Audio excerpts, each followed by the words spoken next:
Just move yourselves over to the side for a minute. This winter, one of Britain's busiest NHS trusts opened its doors. We have to look after the patients, whether they come from Buck Palace or the Park Bench.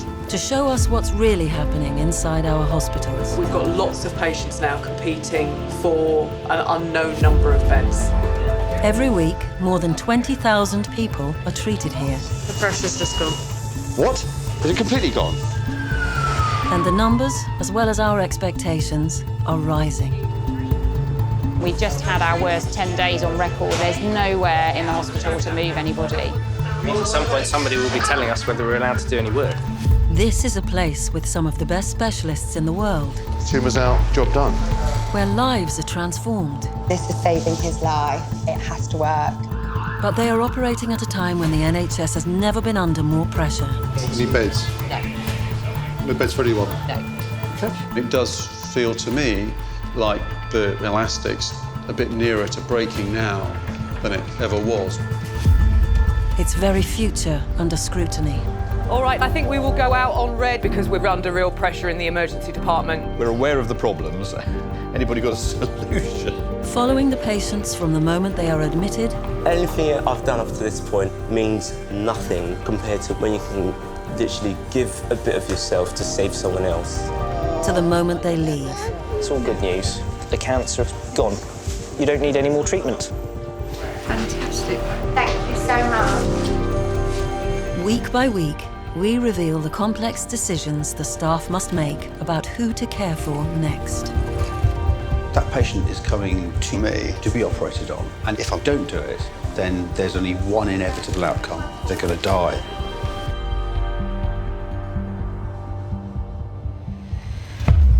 Just been brought in by ambulance, onset of stroke symptoms. Jerry, just look at me. Keep your eyes open nice and wide. Look at me, look at me, look at me. Jerry, look at me. Can you see me all right? 87-year-old Jerry has been brought into Charing Cross Hospital after suffering a stroke. Jerry, can you see my hand waving? A medical emergency that occurs when the blood supply to part of the brain is cut off. Jerry, open your eyes and look at me. Family just suddenly saw him go. I got a telephone call from my son to say Dad wasn't well, come home quickly. Just one look and I knew what was happening. Jerry, same on the right. Jerry is being looked after by doctors from the hospital's acute stroke unit. As soon as this is in, can you book in? 70% of their patients are over 65. The longer you wait to try and restore blood flow to a part of the brain that's been affected, the more brain cells or neurons will die. Hi there, are you family? Wife, okay. He's never had a stroke as far as you're aware? No. He's never had any brain surgery? No. He's never had a brain hemorrhage before? No. We need to rush, and the first thing we need to do is to do a brain scan. This has all been quite slow. Let's speed up a bit. We want to get treatment into Jerry as quickly as possible. Riddell, do you want to run ahead and tell CT we're coming? Well done, Jerry. You're doing okay. We're going to do a quick scan of your head, which is quite important. Sorry, guys. I have a stroke. We called up, they said come up. Okay, what do you want to do? It's going to take about 5 minutes.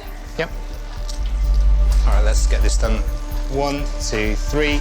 As a stroke patient, Jerry has priority for the CT scanner, so doctors can quickly decide if he's suitable for an emergency treatment known as thrombolysis. Yep. He's late 80s, he's got no neurological history. We really need to look at the scan, and then we'll make a decision.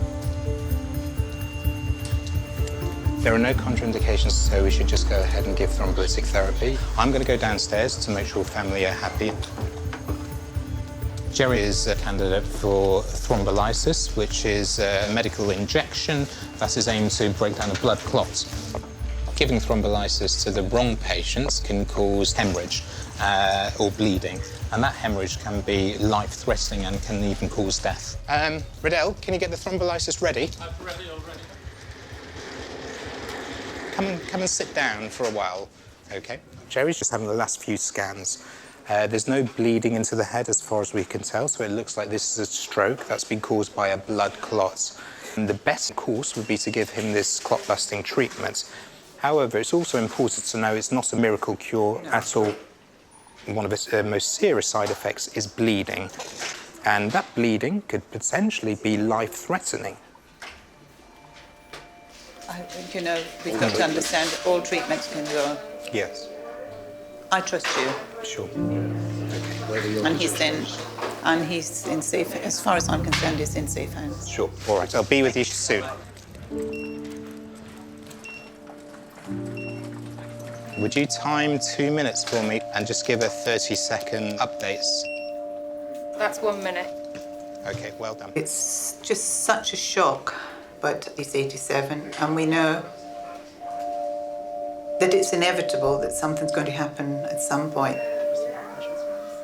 Age is a very strong risk factor for stroke, so with an ageing population, you'd expect the incidence of stroke to rise. Every year that goes by, we're feeling incredibly stretched. We don't want standards to drop, and it feels like standards are slipping. Okay, well done. It will be several hours before Jerry's wife, Margaret, knows how well he's responding to treatment.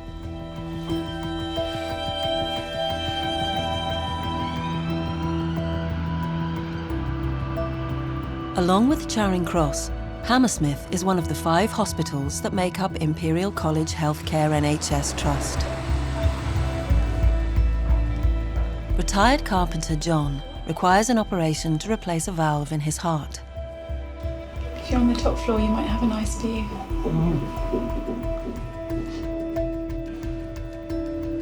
John's procedure, known as a TAVI, a Transcatheter Aortic Valve Implantation, will be conducted by consultant cardiologist Iqbal Malik. A TAVI is a way of deploying a new valve inside the heart without cutting the patient open too much. It's an insane thing to even consider, isn't it? A squashed valve goes into an artery. While the patient's awake, you track back to the heart and pop the new valve into position. The patient goes home the next day. That's something that would have been ludicrous to consider 10 years ago. So you're 98? And a half. And a half. You've never had a stroke? No. You don't have diabetes? No. You don't look 98. Thank you. Age is just a number, you say? Yeah. At 98, John will be the oldest patient ever operated on by the TAVI team. Some of the team is nervous that we'll be seen as lunatics doing a 98-year-old. Well, I don't think so. I'm the leader of the team. I don't think so. I think they can do what they like. I bet you when it's their granny, they'll be asking for a 98-year-old to have their TAVI done. Have you done any other 98-year-olds? That would be a no, I think. I think we're not far off it. I think we've done 95, but yeah. And they survived. They did, yes. Let's go through the case. So he's 98. We know his creatinine's 200. It hasn't changed. The renal team's seen him. Don't want to do anything particular. The average age for TAVI is 80. So these are patients who can't have open heart surgery. And a number of years ago, we couldn't offer patients anything. So now we're in a privileged position of offering TAVI to these elderly patients. He's got so much more in him. He's still so full of life. My grandparents are my favourite people in the entire world, so I'm sure it's the same for everyone. How many times have you been to hospital before in your life? I had some varicose veins out when I was about 50 years ago now. That was the last time you've been? Yeah. He's incredible. At the age of 87, he walked up Vesuvius. I think he only stopped running races against me and my brother around the age of 90. And he would try and win as well. This wasn't like he was trying to let us win.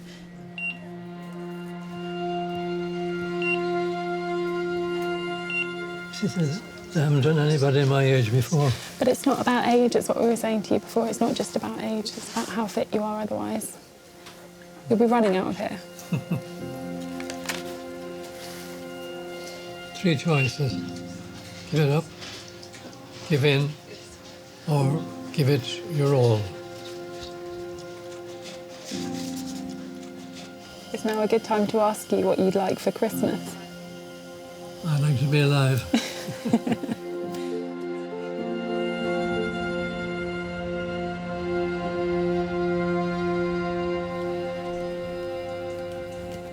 Mr. Rowland.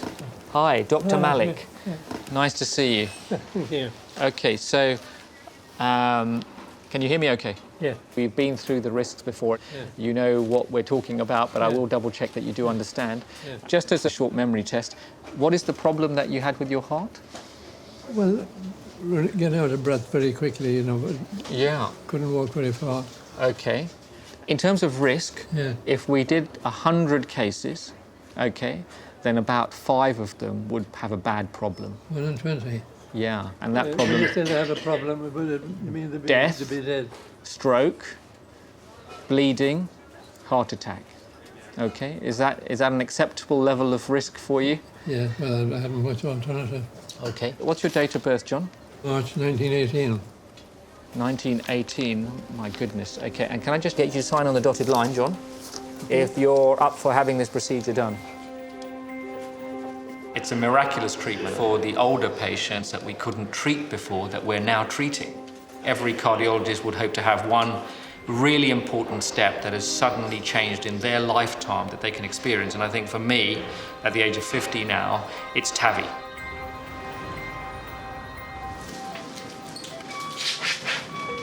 Demand for heart valve procedure TAVI has tripled at Hammersmith in the last 3 years. What, the old valve? The other valve? John is the second of these patients on Iqbal's list today. The first is a patient in their 80s. Is that pressure real again? How are you calling? Rex. Antonis wants to, it's bleeding too much, so he thinks he might want to open. Okay, so this is an unexpected complication of the first procedure.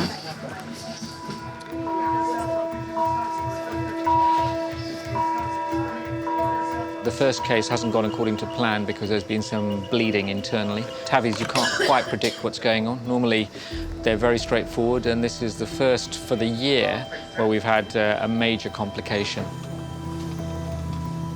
It's now likely that the patient will need a post-operative intensive care bed. But that means one won't be available for 98-year-old John if his operation runs into trouble. I'm trying to find another bed. Sometimes if they've got any capacity here, we can use one of their intensive care beds as a backup, fallback for the next case. Hello, are you the boss? I am today, yes. You may have heard we had a bit of a emergency in the first procedure today. Yeah. We've therefore lost our ICU bed, but we have a second TAVI. Yeah. We need a fallback critical care bed because he's 98, Yeah. otherwise quite well, no previous surgeries. We're full at the moment, 16 patients in 16 bed spaces. I'm sure 2 of the patients were going to go, and I think 1 was a cardiology patient. So the deal is we have to take one back? Yeah, there'll be a degree of swapping. Okay. We are in some difficulty in there. The bleeding's restarted, and therefore we can't really think about other cases. We have a senior surgeon operating, but I think the rest of the day in this particular lab is not going to be working out. I think we're going to have to cancel the TAVI. This is just not realistic. We're not even ready now, and by the time he gets on, it'll be 4. By the time we finish at 6, if something goes wrong at 6, we're much less covered. So I think it's safety first.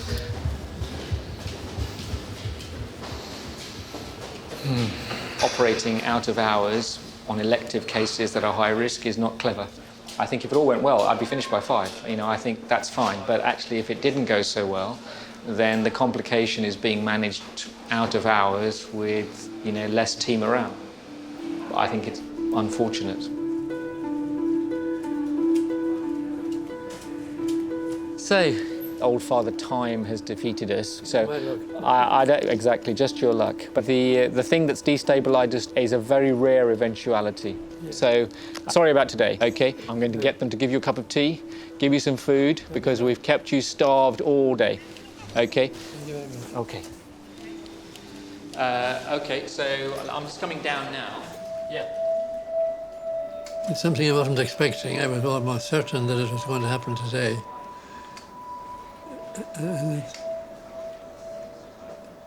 But what can you do? We know that there is a risk to doing the procedure, But we were told by the cardiologist without this operation he has a 50% chance of sudden death. John will have to come back next week for another attempt at the procedure.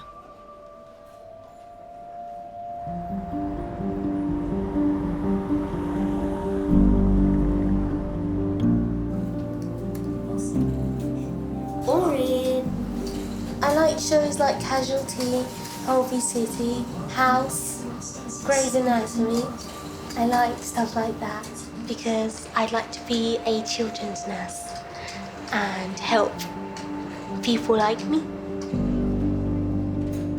How are you doing? How are you doing? Good? The Trust's Paediatric Centre offers pioneering treatments for patients up to 19 years old. Just lift that up for me a little bit, you. Debbie was diagnosed with sickle cell disease when she was 3. Sickle cell. It's like a blood disorder. It causes pain in the joints and your arms and your knees and your legs, but it can affect any part of the body, really. Can I pop this, yeah? But more severely, your brain. It can cause strokes and neurological problems, and that's what happened to me. That's when they considered that I need like a transplant so that I don't get any more damage to my brain. The only cure for sickle cell disease is a bone marrow transplant, which 18-year-old Debbie has been waiting for since 2009. Yeah. A standard bone marrow transplant requires the donor's tissue type to be a 100% match. Doctors have been unable to find Debbie a suitable donor, but a new treatment is offering her a lifeline. Sally, how is Deborah today? Not feeling very well. Would you mind giving me her chart so I can have a look at it? In normal circumstances, were you to do a 50% mismatch transplant, that will almost certainly lead to the patient dying from the new bone marrow attacking the body of the patient. But we now have a method which will enable this new bone marrow, which is only 50% match, not to be rejected by her body.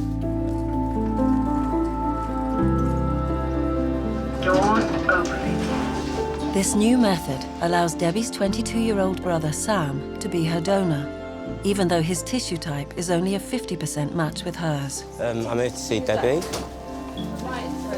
Deborah. 13.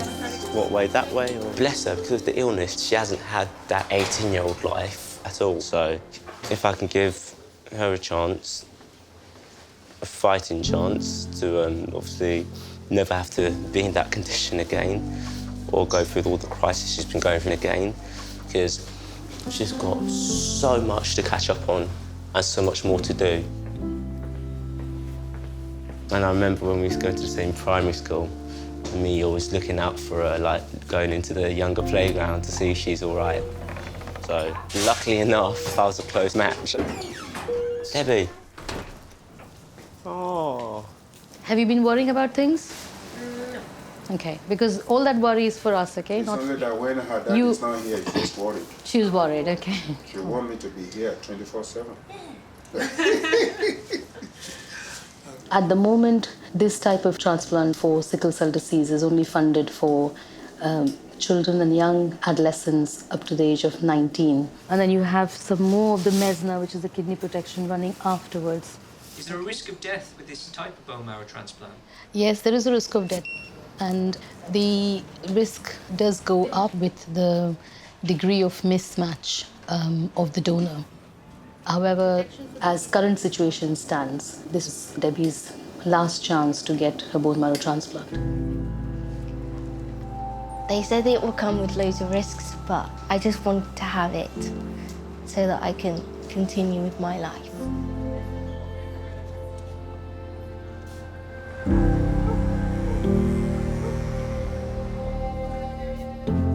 Jerry, hello, how are you feeling now? It's 2.5 hours since stroke patient Jerry was brought into A&E. Better view. Jerry, what year is it now? I don't know. Don't worry about that, that's fine. Touch my finger. See my finger? Jerry, can you see my finger there? Yeah. Touch your nose. Perfect. How old are you? 87. Do you know what day it is today? Thursday, yeah. Good. Lift up your leg. Okay, 5 seconds. 1, 2, 3. They have saved us here. They've got Jerry moving again. They've got him talking again. The change is remarkable in such a short space of time. How are you feeling, Jerry? Oh, that's good. Yeah, it's really good. I think you're going to do fine, but we need to keep you in hospital for a few days. Okay. We'll pop in a bit later on, okay? Okay. Nice to see you. Thank you. All the best. Thank you very much. Jerry will recover at Charing Cross Hospital's Hyperacute Stroke Unit, or HASU, one of 8 specialist stroke centres in London.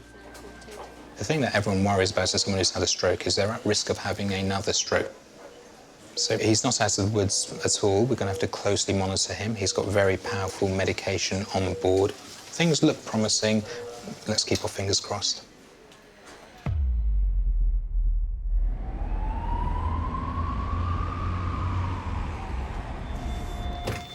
I'm going to put it over the top because it will be finished before that, probably. 18-year-old Debbie is preparing for her bone marrow transplant by receiving chemotherapy to deplete her immune system. Chemotherapy just makes you feel completely lifeless. You don't want to eat. It makes you feel so sick, like you've got no energy whatsoever and you just can't do anything.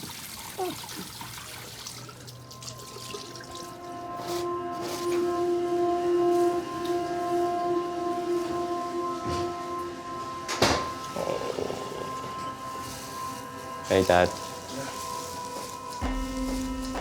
How is she?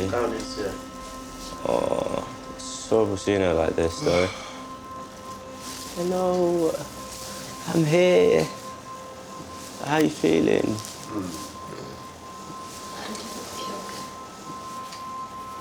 Oh, I didn't realise it was to this extent. Debbie. Don't worry. I'll see you soon, yeah? Oh, that was very difficult to see.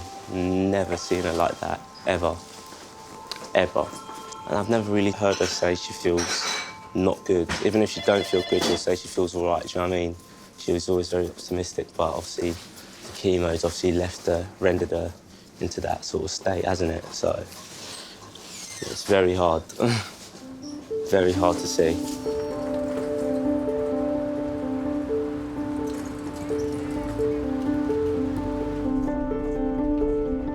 Debbie is travelling to Hammersmith Hospital, where she will receive a high dose of radiation. Are they on their way? Right, great. Thanks, bye. It's the last stage of treatment before her transplant. Hi, Deborah. My name's Faye. I'm one of the radiographers doing your treatment today. We're going to be putting some little measuring devices onto your skin. Just do a small little dose first, and then once we're happy, we'll then do the main part of the treatment. You okay? Do you want some water? No? Just a headache. The whole thing is a bit like a Trojan horse. You're trying to get past the guards. See you in a bit, Deborah. If we don't do it, then there would be a lot of reaction between the two immune systems, one of Debbie's and one of the new bone marrow. We've got a gantry of 270, coils of 0, jaws of 40 on the Y, 25 on the X's, and we've checked all covered. Yep. Bolus and diodes are ready. We're good to go, yeah?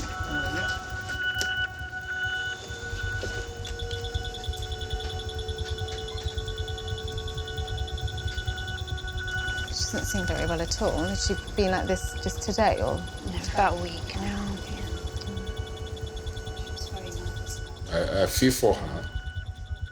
I can't recount how many times I've rushed Deborah in the middle of the night to hospital. She was very nervous about today. So not knowing, isn't it? Right lateral. It has been a very, very rough and long journey.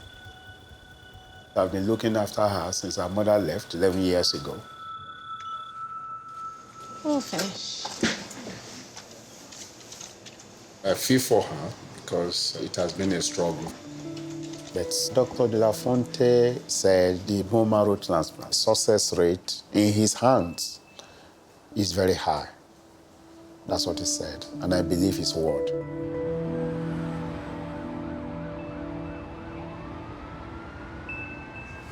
Deborah, how are you? How are you, darling? Do you have pain in your eyes when you look at me? Debbie's immune system is now so depleted, even a mild virus could kill her. Would you mind if I quickly touch your tummy?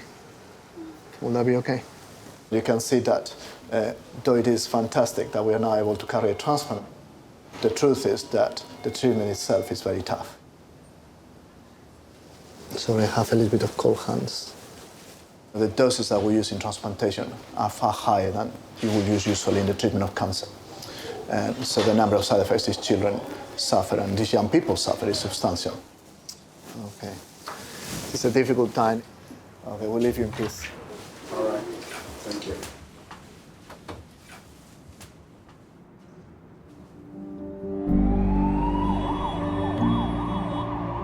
So we are going to attend the TAVI multidisciplinary team meeting, which is a meeting we have every week, essentially, to discuss all cases that we are considering for the TAVI procedure. For a second time, consultant cardiologist Garda Mikhail is preparing for 98-year-old John's heart valve procedure. So it's multidisciplinary, it's attended by cardiologists, surgeons, echo imaging doctors, CT doctors, so all the TAVI team.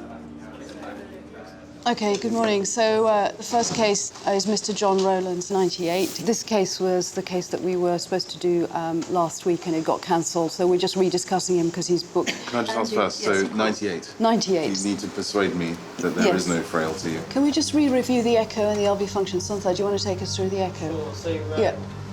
this is the first picture of the parallel. In many ways, we are, and the NHS is a victim of its own success. So we have so many elderly patients now, and we are getting into discussions about life expectancy when patients are already in their 90s. Hang on, so he's got TR, but the PA pressure was up as well with a good ventricle. How do you explain that? Overall LV function looks preserved. With the TAVI MDT, it's particularly difficult because this is a high-risk group of patients.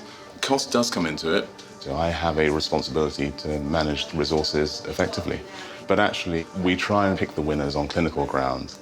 And we have to decide, does he have enough reserve to come through the procedure?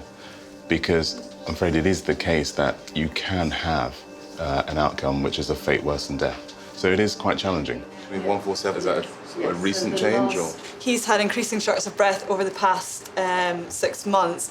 6 months ago, apparently, he was walking about 4 miles, and now he can only walk about 200 metres.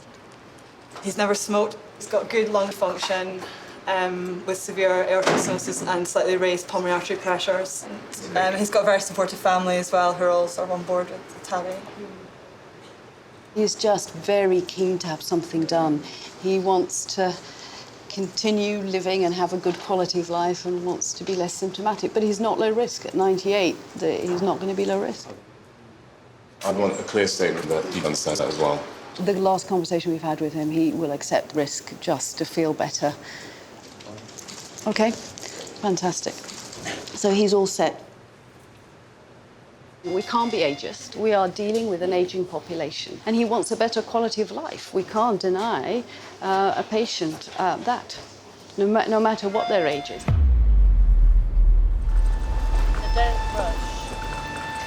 You don't need to go quickly. We can just take our time. Enjoy the sense of déjà vu. A week after he was first cancelled, John is back at Hammersmith Hospital. You couldn't possibly say anything about quantity of life, how long we'll make him live, but he's a very active 98 and his quality of life has really got worse. It's very important that he's up for it, his family is up for it, and the team is up for it. So, can you just look up John Rowland's blood results? And if any of the team had dissented, then we'd think again. Good. You want to sit on the chair, Grandad? Okay. Are you happy to be having the operation? I'm not happy to be having it, but what's the alternative? Because I'm getting worse all the time recently. And I can only walk about... I used to walk miles, and now I can only walk a couple of 100 yards, and I'm out of wind. I am genuinely terrified that something might happen to him because I honestly can't bear the thought of life without my granddad in it.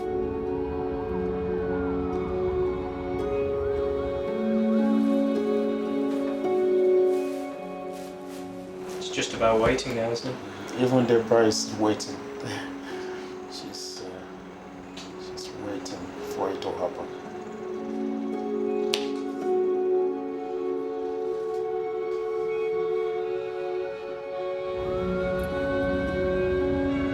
I am very, very, very nervous.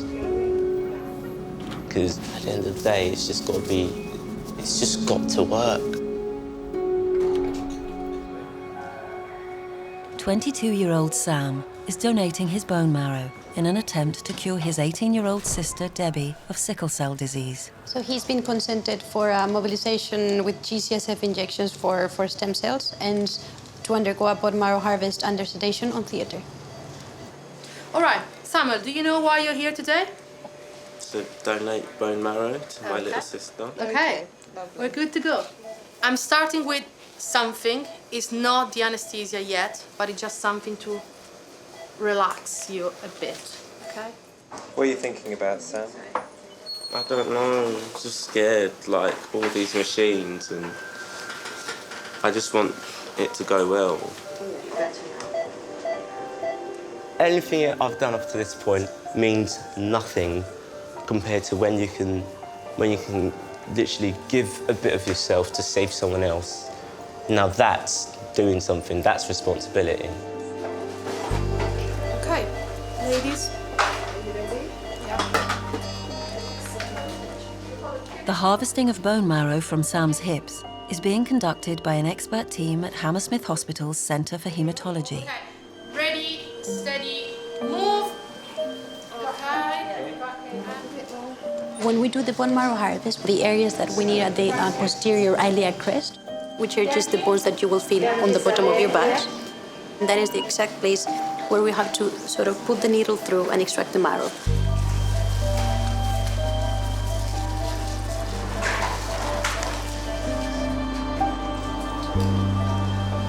The whole process will last less than 2 hours. So with his white cell count of 58, we have to collect 700 mils. So we're taking 5 mils per syringe. Yes, please. So we can, so we can put in the bone.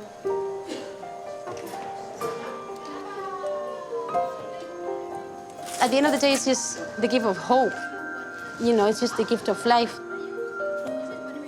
It's quite similar to blood. So you wouldn't be able to sort of distinguish. Before Sam's bone marrow can be transplanted into Debbie, it must be tested in the haematology lab. One of the big requirements of the whole process is that the product is sterile and free of contamination. So before we do any processing with the harvest, we take some blood cultures just to make sure that the product that we got from Sam was harvested in a sterile way, and then that there's no microbial contamination.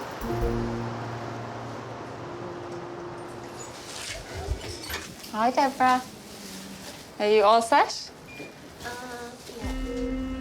15 years after being diagnosed with sickle cell disease, Debbie is receiving the new bone marrow that could cure her. So these are your cells. Can you take a picture of it? Yeah, you can. It's all your brother's bone marrow. Cool. It's just like a blood transfusion. Debbie's half-match transplant has the risk of rejection. So the body rejects literally the new tissue. So you're going to have 15 drops in 15 seconds. Okay. However, 90% of the children have not only survived the transplant, but also been cured of their underlying disease. How long will it be? It will be about 3.5 hours. But unfortunately, some complications can never be completely prevented. It will be a few weeks before doctors know if the bone marrow transplant is a success. By the grace of God. But this one will end the whole crisis.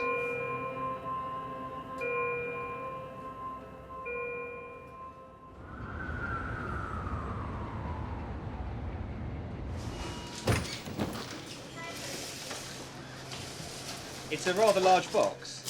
It says, yeah. And what's inside, Angela? It's going to be John's new heart valve. John's new heart valve has been shipped to Hammersmith from the United States. It comes with lots of important kit to try and help us make it small enough to fit inside the body. So that's the actual valve itself. And we need to check we've got the right size. 26 valve, and it's the correct size we've got there. The valve itself is the most expensive part. These TAVI valves cost anywhere between £12,000 and £18,000. And then there's the time taken for the procedure. And so I think if you wrapped up all of that, you probably wouldn't get much change from 30K, I would think. But it's cost effective because if he came in heart failure, he's likely to stay 2 weeks on the first admission, probably 10 days on the second admission. If he makes it to a third admission, it's probably another 2 weeks. You can see that very quickly we've got to beyond 30 days at £1,000 a day, and we're then going to be in credit. So we're not spending £30,000 on a patient because we fancy it. We're spending £30,000 not only to help him and his symptoms, but I would have a very strong argument that that is actually going to save the NHS money in the long run. Okay, Iqbal, the operator, Garda, the other operator. Danny, anaesthetic nurse. Julie, anaesthetic fellow. Gia, nurse. Okay, fantastic. So there's a large team around, I'm sure. Good team. Good, a good, very good team. Thank goodness. Okay. A lot of brains in this lot, must be. Yeah, a lot of brains, exactly, a lot of brains. Some of them working as well. So, okay, so we've got your name sorted out. The procedure, it's a transfemoral TAVI. Right leg is the main access, 26mm S3 valve. We've just checked that all. Okay. So, John, you're part of the team. So we need to keep you nice and still.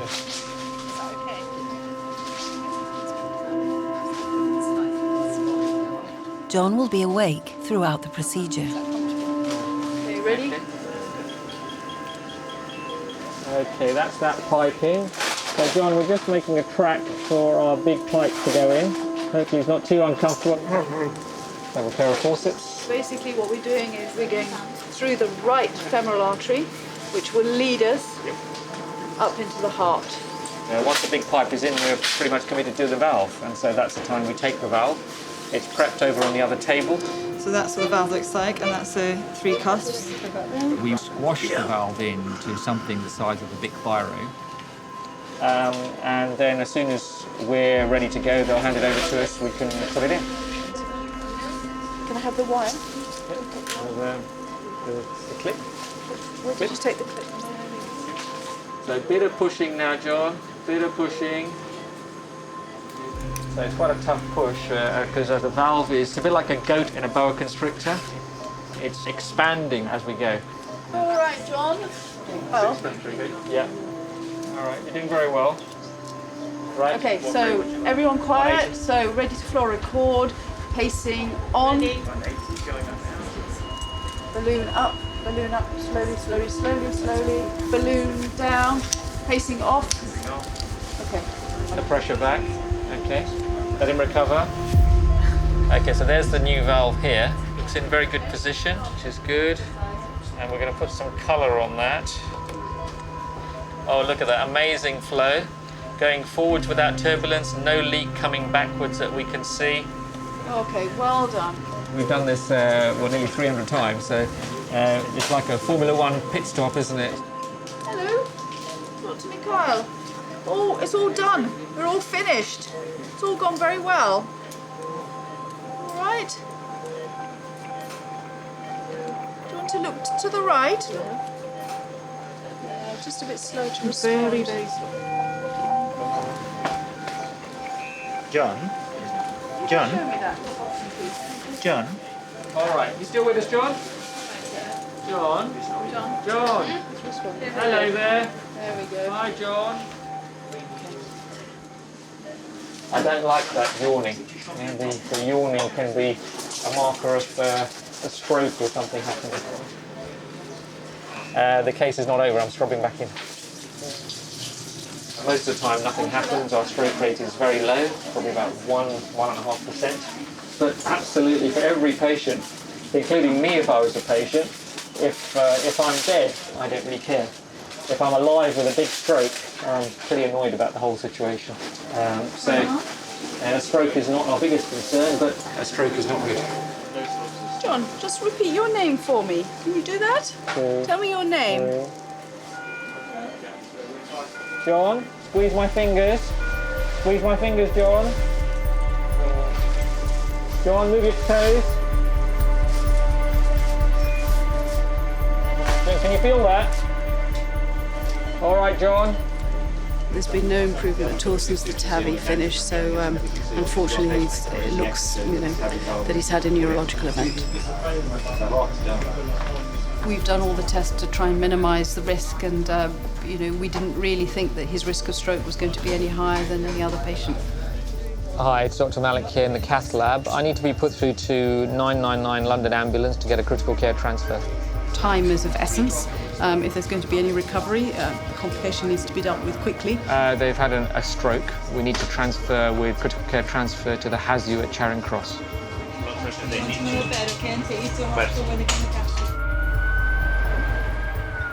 We're going to phone your family so they know where you've gone, right?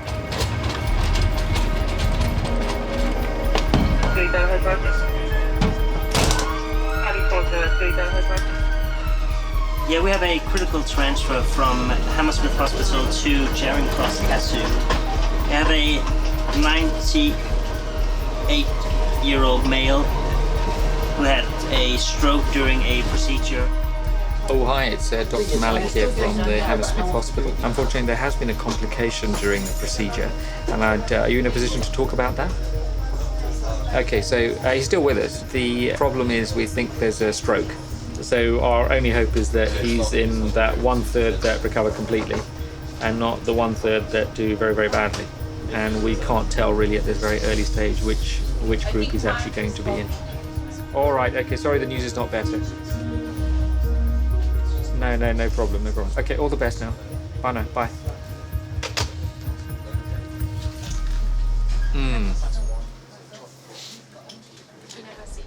All right, John, we're at the different hospital now. John has been brought to the Trust's hyperacute stroke unit at Charing Cross Hospital. I just came with him. Yeah? Lift this right arm for me, please. John, your right arm. I know you're trying. Your right arm. Try your best. That one. Can you lift it up? I'm just going to extend your right leg to prevent any bleeding from your groin. Sorry, sir. I'm just trying to check how good is your power. You probably had a stroke, we think. Right-sided. Right-sided weakness. See there, there's the artery. Yeah. Just here, this is the middle cerebral artery, which supplies basically most of the left side of the brain. And you can see here, there's a bright spot here, which indicates thrombus, or clot, inside the blood vessels. And that would explain his right-sided symptoms, because it's actually a very important part of the brain. So losing that part of the brain would give him a significant neurological deficit. What does that part of the brain do? Well, certainly his more complex neurological functions, his power, sensation to the right side of his body. I think this would certainly be a candidate for thrombectomy. So let's get things moving. Just 2 hours after his heart procedure, 98-year-old John must now undergo an operation on his brain. We're planning to do a thrombectomy, which is where we go up through the blood vessels in the groin, up past the heart, through the neck, into the blood vessels of the brain, and the plan is to try and grab that clot, fish it out, and hopefully restore the flow of blood to that part of John's brain. I've heard people describe thrombectomy as a kind of miracle cure to stroke. Yeah. It is occasions where the stroke is severe. At the moment, it's only Monday to Friday, 9 to 5? Absolutely, yes. So what happens outside of those hours? Well, these patients are going to do as they have been doing up to now badly, unfortunately. Okay, John, doing really well. So we've got a stent deployed where the clot is to try and grab it, and we've also got a big suction catheter to try and suck it at the same time. The older the patient, more twisty the vessels, certainly in someone who's 98. It's very difficult to get all the equipment up there. John, you're doing really well. Okay? So if you see the stent, it's a very fine structure. It's like a cylindrical mesh. So that's going into his So that's brain. going into his brain, into the blood vessel where the blockage is. And by pulling it back, you're hoping that it's going to catch the clot. Nice and still, you're doing well, sir. So we're quite deep now into the vessels, close to the limits of how far we can go. Ready still, John? The clot has migrated from the major trunk of the artery much deeper into one of the branches. The blockage starts about there. However, the clot probably goes beyond that, so it may not come back. We'll see what it looks like. Looks like some hard stuff there. This may well be clot from the heart. It may have calcium within it. It's much harder to pull out. Fingers crossed. Ooh. Doing very well, sir.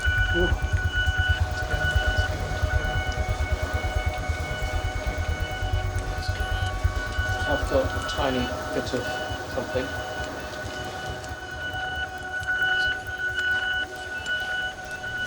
Okay, John, we've got the clot out. Hopefully you'll feel better in a few minutes, okay? We have some clot stuck at the end of that stent. If you see here, at the end of the tubing, I don't know if you can zoom into, there's a black bit that's just come off there, a very dark bit. It's obviously blocked a major blood vessel that's supplying the left side of his brain. So now you can see that that area of brain before that wasn't filling is now filling. It's amazing you can take that out. Yeah, I mean, it works. When it works very well. It often does. It usually does. All right, sir. All the best. I'll see you upstairs. Hopefully, John makes a good recovery from this. All right. There's another stroke just come in. It's just got off the plate. Really? Yes. So okay, another stroke. Let's do it. One in, one out. Can I ask you, let's just have a look at your arms first, Jerry.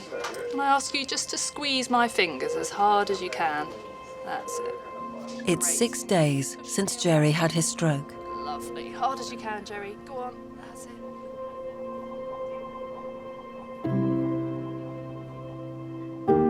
Okay, keep going down. We're going to head straight for the doors. To the door? Yeah, just to the doors, and then have a touch, and then we're going to turn around and go back. Okay. All right? What is it like seeing Jerry walk like that after what's happened to him? It's amazing.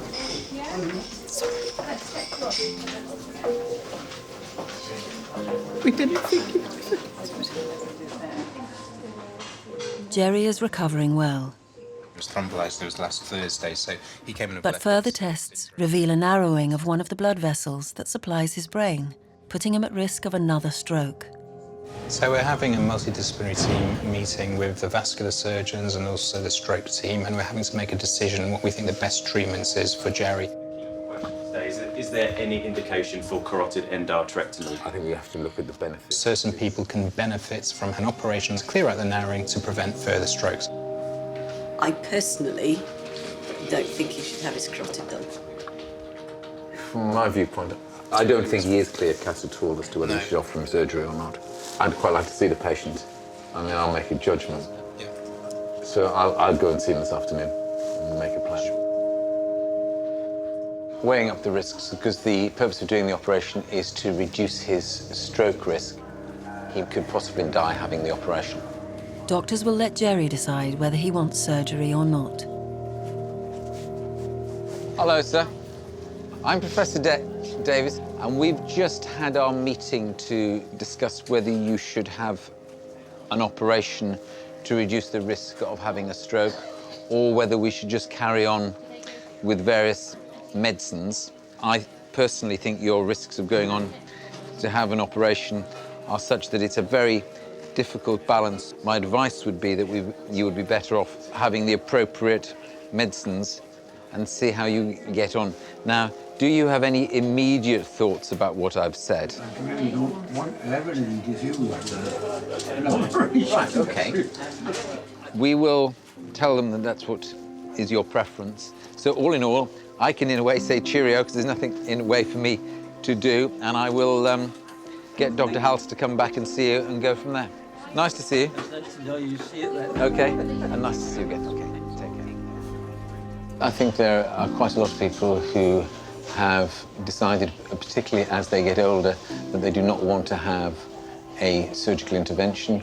It's a known surgical intervention that comes with a given risk, and therefore feel that they would like nature to take its course. You've got to sort of weigh up the pros and cons, and I think there are a lot of risks, regardless in what way you look at it, but I think having an operation, the risk is much bigger. Well, I think that anyway. I tend to agree with Jerry, for once. Cool. No.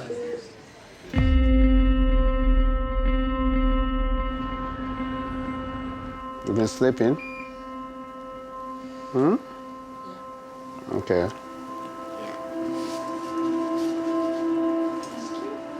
Since her bone marrow transplant, Debbie's blood samples have been sent to the lab every day to see if her brother's cells have taken hold, a process known as engraftment.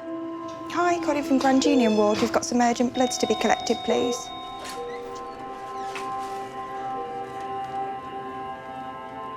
So far, the results have yet to show conclusive evidence it's working. I'm just logging on so that I can look at the results of her blood test today. The definition of engraftment is a neutrophil count of more than 0.5 on 3 consecutive days. If today is also over 0.5, then she's winning. Hello, Debbie. Do you know what's been happening with your blood counts? Do you know what they are today? No. I give you the news. Yes. It's 1.8 today. Okay. Which means it's the 3rd day in a row that it's been more than 0.5, which means you have engrafted. Yeah. So your new bone marrow is working. Yes, that's right. So, congratulations. yeah, so you and your Team Debbie, are doing really well. That's good. That is good. It's like a little bit of magic, isn't it? Yeah. Yeah. From the patient's point of view, being able to establish normal blood production is a key moment. The transplant has worked, and they have been cured. Look at that smile. Excited. Of course. The first step is that you can go out for a little walk. Yeah. Okay? Is it nice doing that bit of the job? Oh, it's the best bit. Overall in the UK, care of sickle cell in childhood is absolutely excellent and is world class. Came here alive and you are going back alive. That's God for you. Yeah. She's very fond of me, and I'm fond of her. I don't think we can live a day apart. What's it feel like to be outside, Deb? Good. I like it. It's a bit cold.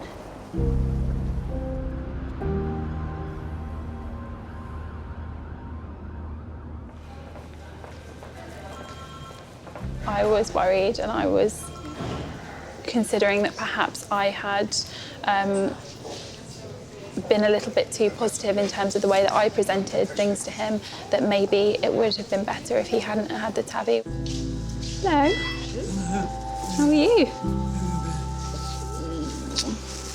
How are you? Not too bad. Good. How has your day been? Been all right. He's actually doing remarkably well, I have to say. He has had some initial problems with his speech and a little bit with his memory, and actually all of those things seem to be more or less resolved now. He seems to be back to his usual self. He is interested in the world again. We were having conversations about who his favourite Prime Minister was and who he thought was the worst Prime Minister he's ever witnessed in his lifetime. You're doing really well. Thank you. You're welcome.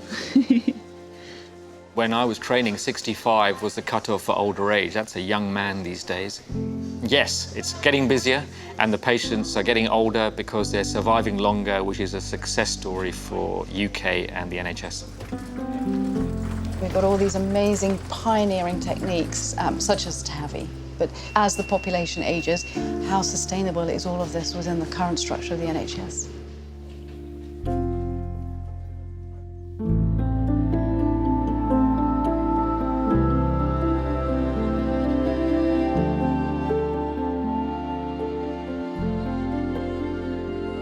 So worth it, because I get to give her another fighting chance, which is beyond something I could ever dream of doing. It means like a new beginning for me and my family, so I'm very excited for the future.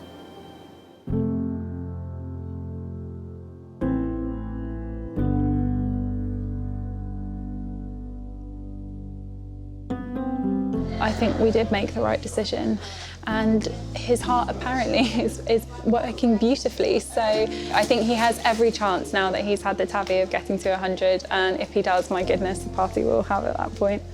Can't wait.